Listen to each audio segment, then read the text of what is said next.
আমাদের এবারের মধ্যপ্রদেশ ট্যুরের যাত্রা শুরু হয়েছিল ইতিহাসের এক অবিস্মরণীয় কেন্দ্রভূমি থেকে, আর সেটা হলো ঝাঁসি। ভারতের স্বাধীনতা সংগ্রামের নাম নিলেই যে নামটা সবার আগে মনে আসে তা হলো বীরাঙ্গনা রানী লক্ষ্মীবাঈ। আর এই ঝাঁসি কেল্লা হলো তার সেই অনবদ্য সাহসের নীরব সাক্ষী। এই যে আমরা পেরিয়ে চলেছি ঝাঁসি কেল্লা। এবারে আমরা চলে এসেছি রানী লক্ষ্মীবাঈ মহলে। এখানে ভীষণ সুন্দর লাগবে তোমাদের। যারা তোমরা ইতিহাস ভালোবাসো তারা অবশ্যই এসো, অনেক কিছু দেখার আছে এখানে এই রানী মহলে। ঝাঁসি শহরের কেন্দ্রস্থলে অবস্থিত এই রানী মহল মারাঠা স্থাপত্যের এক অনন্য নিদর্শন। সিপাহী বিদ্রোহের সময় রানী লক্ষ্মীবাঈয়ের বাসভবন হিসাবে এই মহলটি ইতিহাসের পাতায় অমর হয়ে আছে। বর্তমানে এটি একটি সংরক্ষিত স্মৃতিসৌধ এবং প্রত্নতাত্ত্বিক জাদুঘর। রানীমহল একটি দ্বিতল ভবন, যার মাঝখানে রয়েছে একটি বিশাল খোলা প্রাঙ্গণ। নিচে দেখো, এটা হচ্ছে সেই খোলা প্রাঙ্গণ। এই মহলের সবচেয়ে আকর্ষণীয় অংশ হলো এর দরবার হল। এখানকার দেওয়ালে উজ্জ্বল রঙের ফ্রেস্কো বা দেওয়াল চিত্র দেখা যায়, যাতে ফুল, ফল এবং লতা পাতার নিখুঁত নকশা রয়েছে। এখানে ভগবান বিষ্ণু, শিব, গণেশ এবং জৈন তীর্থঙ্করদের অসামান্য সুন্দর পাথরের মূর্তি রয়েছে। প্রতিটি মূর্তির অলঙ্করণ এবং গড়ন সেই সময়ের ভাস্কর্য শিল্পের স্বর্ণযুগকে মনে করিয়ে দেয়। এই দেখো, রানী লক্ষ্মীবাঈ মহল সম্পর্কে লেখা আছে। এবার এই রানী লক্ষ্মীবাঈ মহল দেখে আমরা চলে যাচ্ছি ওরছার উদ্দেশ্যে। আমরা ঝাঁসি থেকে একটা ক্যাব বুক করে ঝাঁসি আর ওরছা ট্যুর একদিনেই করব ঠিক করেছিলাম। ওরছাতে যেহেতু ফোর্ট আছে, সেই জন্য আমরা ঝাঁসি ফোর্টে আর ঢুকিনি, ওরছাতে গিয়ে ফোর্টটা দেখব। এই ওরছাটা ভীষণ সুন্দর জায়গা, তাই আমরা ঝাঁসিতে বেশিক্ষণ সময় কাটাইনি, আমরা সোজা চলে গেছি ওরছা। এই দেখো ওরছা রাম রাজা মন্দির। ভারতবর্ষের এটিই একমাত্র জায়গা যেখানে শ্রী রামচন্দ্রকে ভগবান হিসাবে নয়, বরং রাজা হিসাবে পুজো করা হয়। পাশে এটা চতুর্ভুজ মন্দির। রাম রাজা মন্দির দেখে এবার আমরা চলেছি ওরছা ফোর্টের উদ্দেশ্যে। অসাধারণ সুন্দর এই ওরছা ফোর্ট।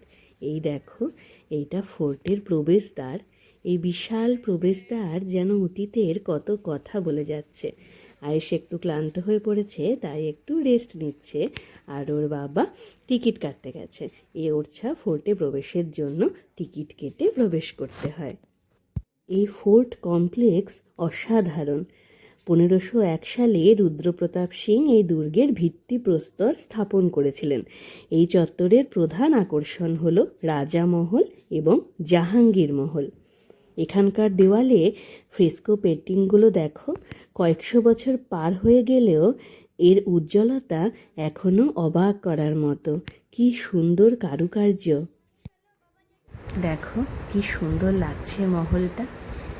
এই ফ্রেস্কো পেন্টিংগুলো আজ থেকে কত কত বছর আগে কত রকমের রং ব্যবহার করে তৈরি করা হয়েছিল, দেখেই অবাক লাগে। যেন এই দেওয়াল চিত্রগুলো কত কথা বলে যায়। দেখো, দেওয়ালে ফ্রেস্কো পেন্টিংগুলো ভীষণ অবাক করে দেয়। অসাধারণ সুন্দর এই দেওয়াল চিত্রগুলো কত রকমের রং তুলির টানে তৈরি করা হয়েছে, দেখে মুগ্ধ হয়ে যেতে হয়। আর এই ওরছা ফোর্টে ঢুকে মানে কিছুক্ষণের জন্য বাকরুদ্ধ হয়ে গেছিলাম। এত সুন্দর এই ওরছা ফোর্ট, এই জন্য সবাই বলে ঝাঁসি ফোর্টে মানে ঝাঁসিতে এসে ঝাঁসিতে বেশিক্ষণ সময় না দিয়ে ওরছাতে অবশ্যই আসতে হবে। মধ্যপ্রদেশ ট্যুরে ওরছাটা একদম মাস্ট। ওরছাতে অবশ্যই এসো।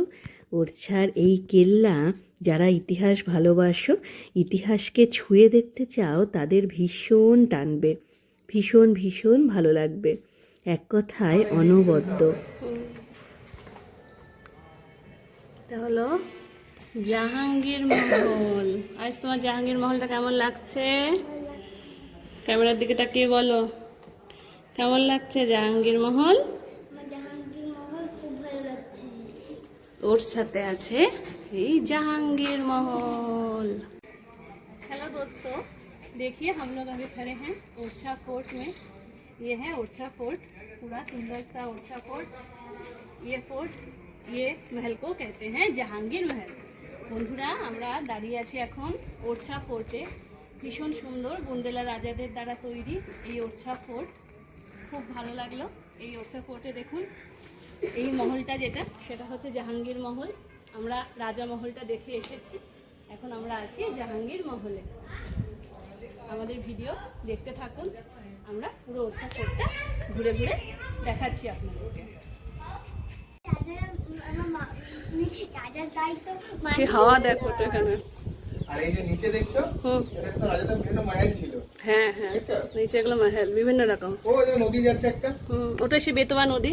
ওই যে নদীর ওই দিক থেকে আসছে। হ্যাঁ, ওটা তো সেই ওরছার বেতোয়া নদী। আর ওই দেখো ওগুলো হচ্ছে সেই ওই যে রাজাদের যে এই যে হ্যাঁ হ্যাঁ ছাত্রী ছাত্রী, ওই যে ওই সাইডে 14টা ছাত্রী আছে নদীর ধারে। হ্যাঁ হ্যাঁ হ্যাঁ, তো ওইটা কাছেই বানাবে সেটাই। আর এই যে নদীতে পাশ দিয়ে বেরিয়ে গেছে, সেই দেখে মহলটা বানিয়েছিল পানি জলের জন্য। না জল খাবে কোথা থেকে? সেটাই। এই যে সোজা নিচে চলে যাচ্ছে সোজা। তোমাদের যেটা বললাম, 1501 সালে বুন্দেল রাজপুত রাজা রুদ্রপ্রতাপ সিং ওরছা শহর এবং এই দুর্গের ভিত্তিপ্রস্তর স্থাপন করেন। বেতোয়া নদীর তীরে অবস্থিত এই দুর্গটি ছিল বুন্দেলখণ্ড রাজ্যের রাজধানী। এই দুর্গটি রাজপুত এবং মুঘল স্থাপত্যের এক অনন্য মিশ্রণ। রাজা রুদ্রপ্রতাপের পর রাজা ভারতী চাঁদ এবং পরবর্তীকালে রাজা বীর সিংদেও এর নির্মাণ কাজ সম্পন্ন এবং সম্প্রসারিত করেন। আমরা দাঁড়িয়ে আছি এখন দুর্গের সবচেয়ে বিখ্যাত অংশ জাহাঙ্গীর মহল। কথিত আছে রাজা বীর সিংদেও তার পরম বন্ধু মুঘল সম্রাট জাহাঙ্গীরের থাকার জন্য মাত্র এক রাতের জন্য, মানে জাহাঙ্গীর এক রাতের জন্য মাত্র থাকবেন, সেই এক রাতের জন্য এই বিশাল প্রাসাদটি তৈরি করেছিলেন। এবার আমরা দেখো ওখান থেকে চলে এসেছি বেতোয়া নদীর তীরে। আর এই বেতোয়া নদীর তীরে আছে 14টি ছত্রী বা বুন্দেলা রাজাদের স্মৃতিসৌধ। ভীষণ সুন্দর এই বেতোয়া নদী এবং স্মৃতিসৌধগুলো। চলো তোমাদের ঘুরিয়ে ঘুরিয়ে দেখাই এই বেতোয়া নদী আর এই স্মৃতিসৌধগুলো। স্মৃতিস্তম্ভগুলো বেতোয়া নদীর তীরে অবস্থিত এক অপূর্ব স্থাপত্যশৈলীর নিদর্শন। স্মৃতিস্তম্ভগুলোর পাশে বয়ে চলা বেতোয়া নদী।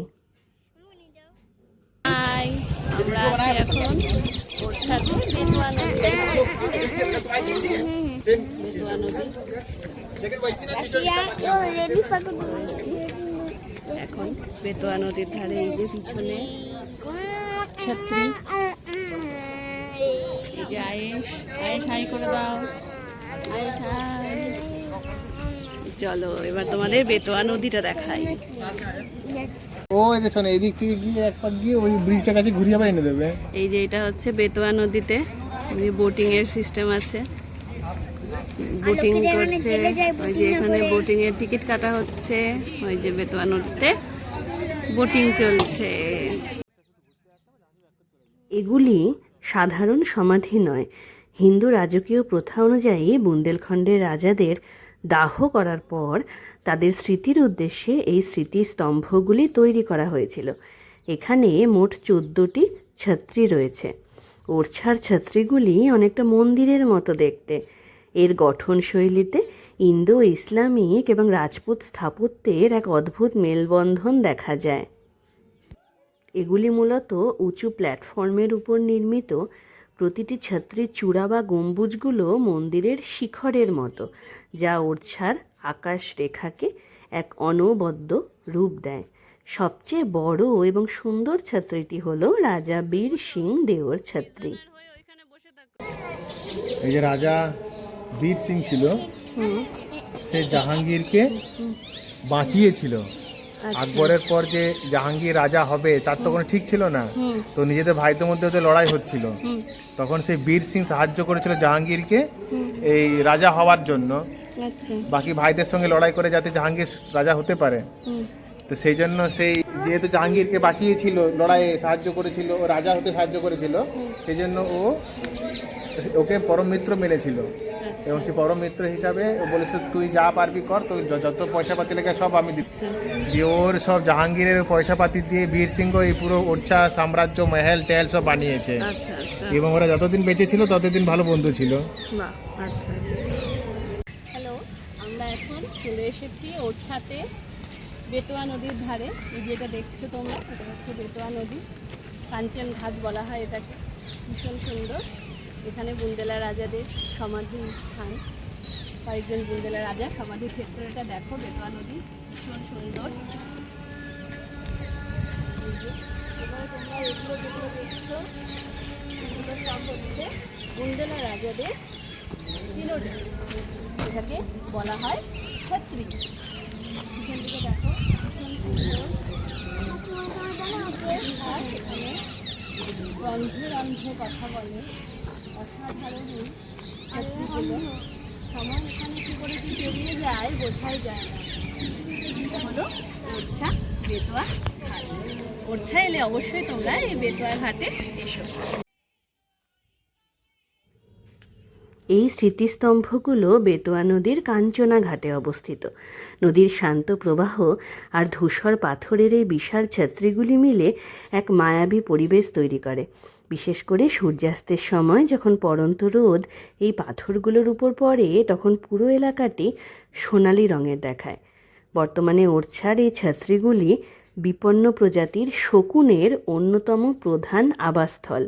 বড় বড় গম্বুজগুলোর মাথায় এদের বসে থাকতে দেখা যায়। আমরা তো অনেক উড়তে দেখলাম এই ছাত্রীগুলির উপরে। দেখো তোমরা আমার ভিডিওটা ভালো করে খেয়াল করলে দেখতে পাবে এই ছাত্রীগুলির উপরে এই শকুন পাখিগুলি উড়ে বেড়াচ্ছে। এই গম্বুজগুলোর মাথায় আবার এদের বসে থাকতেও দেখা যায়, যা পর্যটক এবং ফটোগ্রাফারদের কাছে এক বাড়তি আকর্ষণ। ভীষণ সুন্দর লাগে দেখতে।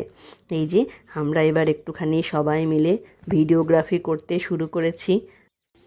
রাজা বীর সিং ছিল জাহাঙ্গীরের বন্ধু। জাহাঙ্গীর যখন রাজা হয়নি তখন সে বীর সিংয়ের কাছে সাহায্য চেয়েছিল যে আমাকে সাহায্য করো রাজত্ব পাওয়ার জন্য। বীর সিং সাহায্য করেছিল। সেই জন্য জাহাঙ্গীর যখন রাজা হয়ে গেল, তারপরে ও বললো যে আমাদের বন্ধুত্ব অটুট থাকবে এবং তার জন্য কী করা হবে, যে তোমাকে আমি সাহায্য করবো সব রকম এইসব বানাবার জন্য। তো এই জাহাঙ্গীরের অর্থে বীর সিং এই পুরো ওরছা যত কিছু আছে, মহল, ফোর্ট যা বলবে সব বানিয়েছে। আর এগুলো হচ্ছে গিয়ে ওই সমাধি ওদেরই রাজাদের। ওইটা হচ্ছে বীর সিং এর সমাধি, একদম বাইরে যেটা আছে তৈরি করা হয়েছিল বাইরেরটা। বেতোয়া নদীর ধারে। আর তারপরে পরবর্তী যারা প্রজন্ম আছে তারা সব পরপর সমাধি বানাতেই থাকে। অঢেল সমাধি আছে, আমরা এই কটাই দেখছি, আরো বাকি কোথায় আছে আমরা জানি না, নাকি? ওরছা ভীষণ সুন্দর একটা জায়গা। 14টি ছাত্রী আছে এখানে, এটাই আমরা শুনেছি আর কি। এখানে 14টি ছাত্রী রয়েছে। বেতোয়া নদীর তীরে এই ছাত্রীগুলি দর্শন করে এবার আমরা চলেছি ওরছার লক্ষ্মী মন্দিরের উদ্দেশ্যে। এখন আমরা যাচ্ছি লক্ষ্মীনারায়ণ টেম্পল।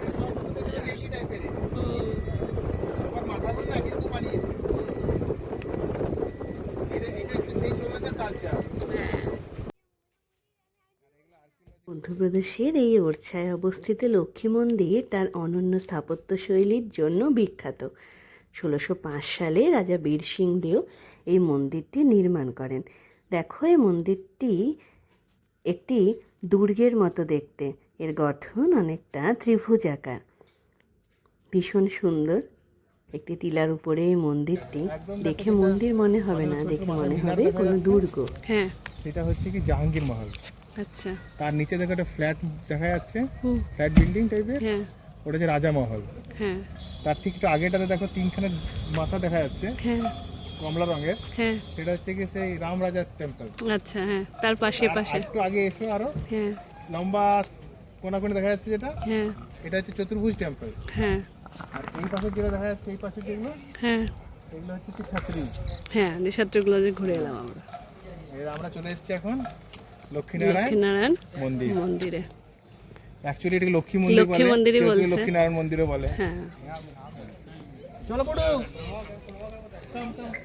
মন্দিরের দেওয়ালে বুন্দেলখণ্ডের বিখ্যাত চিত্রকলা দেখা যায়, যাতে রামায়ণ, শ্রীকৃষ্ণের লীলা এবং 1857 সালের বিদ্রোহের দৃশ্য অঙ্কিত আছে। দেখে তো সত্যি অবাক হয়ে গেলাম। পাথরের তৈরি এই মন্দিরে কোনো দেবীর মূর্তি নেই, তবে এর দেওয়াল চিত্রগুলোই একে পবিত্র এবং আকর্ষণীয় করে তুলেছে। ওরছা দুর্গের কাছে একটি উঁচু পাহাড়ের উপর এটি অবস্থিত এবং এখান থেকে পুরো শহরের সুন্দর দৃশ্য উপভোগ করা যায়। তোমাদেরকে দেখালাম, আয়েশের বাবা কি সুন্দর পুরোটা দেখিয়ে দিল, বুঝিয়ে দিল। এই দেখো, এইগুলো হচ্ছে ফ্রেস্কো পেন্টিং। মন্দিরে বেশ কিছু ফটো রাখা আছে এবং ফুল দিয়ে পুজো করা হয়েছে।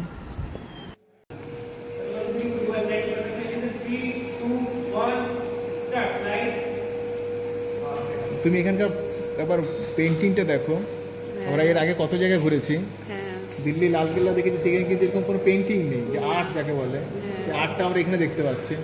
কিন্তু নকশা করে সুন্দর সুন্দর রং করা আছে, কবেকার কালার করা আছে, এখনো টিকে আছে। হাতি, ঘোড়া, সাপ, মানুষ, পালকি, সে সময়কার ওটা তুলে ধরেছে। এবার সিঁড়ি দিয়ে আমরা চলে এসেছি লক্ষ্মী মন্দিরের উপরে। দেখো কি সুন্দর,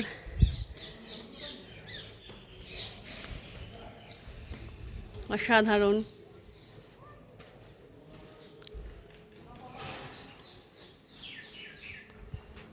এই সিঁড়ি দিয়ে উঠে এলাম, আবার এই সিঁড়ি দিয়ে নিচে নেমে যেতে হবে। লক্ষ্মী মন্দিরের দোতলাতে আমরা উঠে পড়েছি। আয়েশার বাবা চলে গেছে ওই উপরে। দারুণ সুন্দর। এটি ইতিহাসের এক জীবন্ত দলিল। এই মন্দিরের সবচেয়ে অদ্ভুত বিষয় হলো এর গঠন। তোমাদের বললাম, বাইরে থেকে দেখলে এটি মনে হবে একটি আয়তাকার দুর্গ, কিন্তু ভেতর থেকে দেখলে এটি একটি ত্রিভুজাকার আঙিনা। স্থাপত্যবিদরা একে একটি দুর্ভেদ্য দুর্গের আদলে তৈরি করেছিলেন, যাতে আক্রমণকারীরা সহজে ভেতরে ঢুকতে না পারে। পেন্ট করে নষ্ট হয়ে গেছিল, আর যেগুলো অবশিষ্ট আছে সেই পেন্টিংগুলোকে আর্কিওলজিক্যাল ডিপার্টমেন্ট থেকে সংরক্ষণ করার চেষ্টা করছে। হ্যাঁ,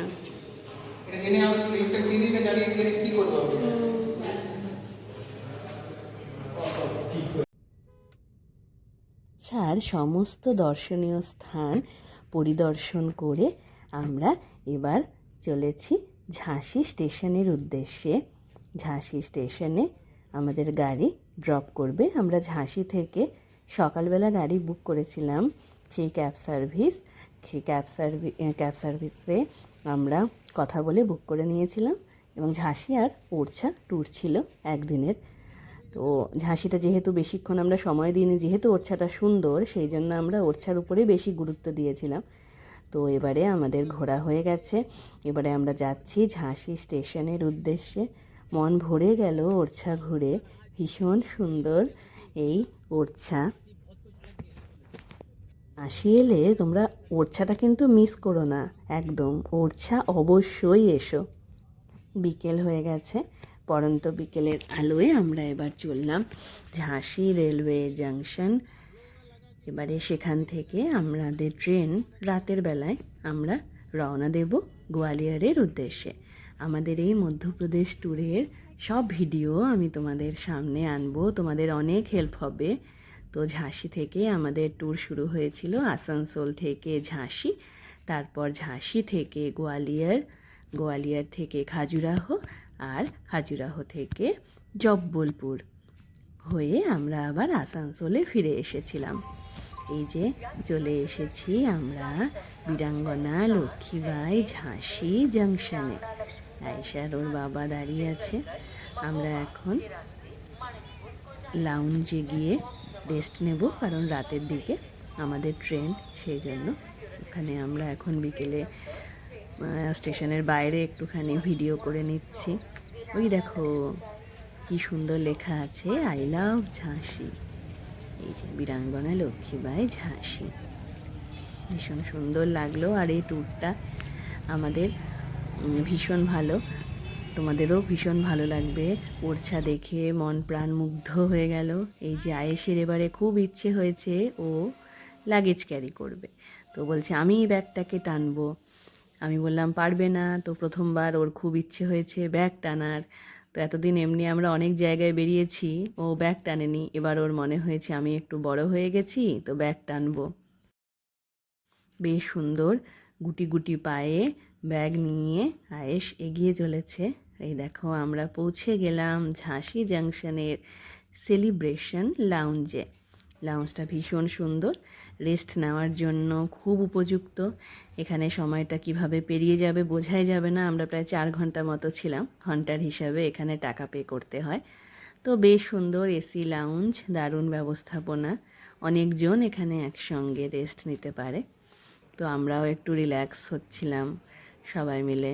সারাদিনের আজকে সেই সকালবেলা বেরিয়েছি, তো এবার একটুখানি আরাম করছি। আর রাত্রিবেলা আমরা একবারে ট্রেনে উঠে যাব গোয়ালিয়র। আমাদের এই মধ্যপ্রদেশ ট্যুরের সব ভিডিও আমি তোমাদের সামনে আনবো। আশা করি তোমাদের খুব ভালো লাগবে আর তোমরা অনেকটা উপকৃত হবে। এই দেখো ট্রেন আসার সময় হয়ে গেছে। এখানে অবাক করা একটা জিনিস দেখলাম, এই দেখো এই রুমটা থেকে কত ইঁদুর বেরোচ্ছে, ভরে ভরে রুমটার মধ্যে ইঁদুর আছে।